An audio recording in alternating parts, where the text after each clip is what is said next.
I'm a little embarrassed to admit it here, though, but there are actually members in my family that are extremely disorganized and very messy with their personal belongings.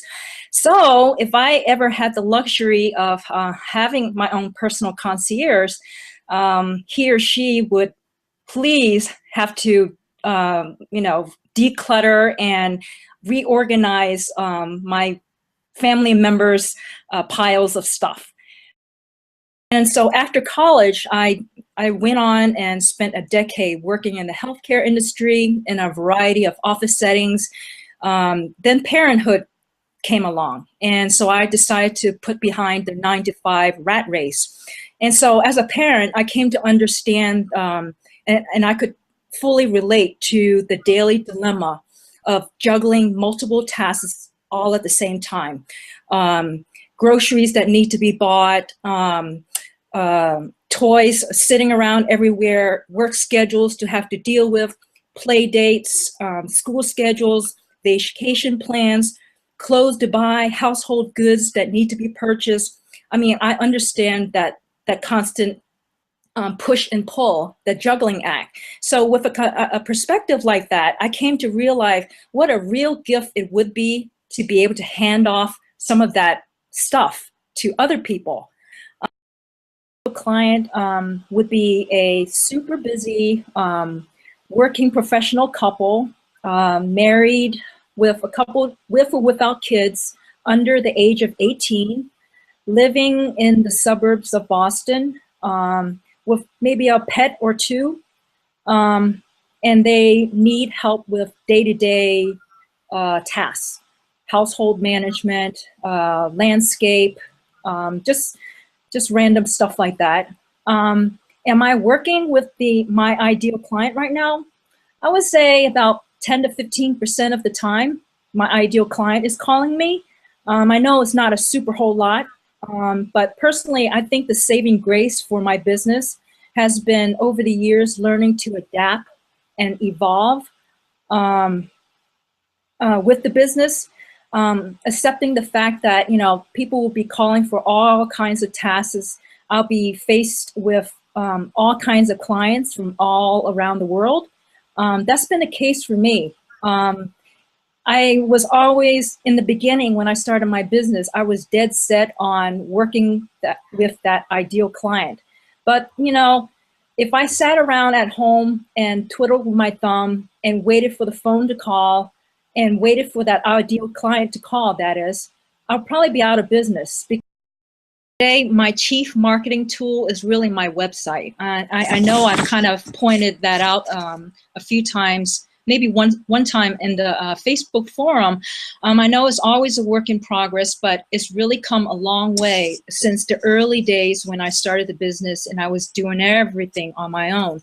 So when prospective clients call and say, oh, I found your company through the internet, or you were on the first page of Google or one of the search engines, when I hear people say that consistently, I know I've done something good or I have something good on my hands.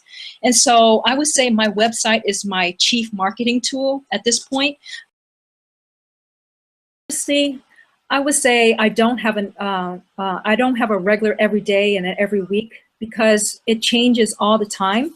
I would say a typical week might look something like this. On Monday, I might be catching up on administrative tasks here in the home office. I can be catching up on emails that happened during the weekend. I can be scheduling some social media postings for the later on in the week. I can be catching up on blog writing. Tuesdays might be going to a client's house, organizing their photos for their albums, and then heading over to do some volunteer work at the homeless shelter. Wednesdays might be time spent meeting a prospective client or going to a networking meeting or sitting down doing a little bit more writing for my blogs. On Thursdays, it could be something like going to my client's house and doing some dog walking or watering their plants or doing some clutter control. Fridays is usually house sitting or more watering plants, maybe buying and delivering groceries. But then the next week, it might be entirely a different story. I had my share over the years, but there is one particular request that, you know, even though this happened very early in when I started my business, but this one still stands as the weirdest of them all. I had this male client who had this very specific request. He needed me to stand in front of 2 different places in Boston on a specific date and a specific time. The first location he wanted me to stand in front of was a large commercial building in the Back Bay area of Boston.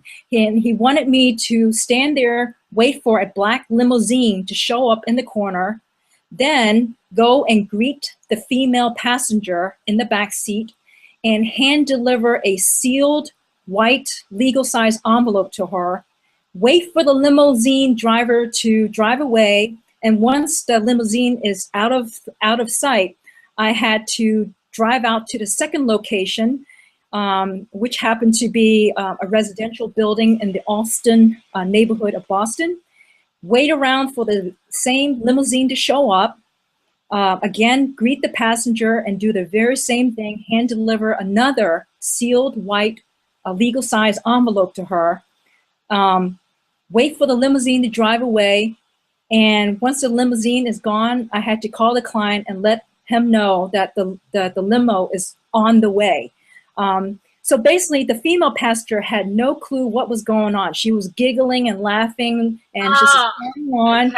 Okay. But the thing is, all of this was actually meant to disguise a wedding proposal that the client had planned for her later that evening.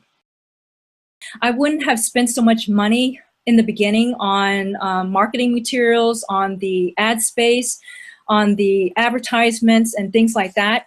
I would say my first full year of business was a total loss. And that's being totally honest. It was a total waste of my resources. But when I got smart about it and I found more effective solutions to marketing my business, that was the time when I started making real money.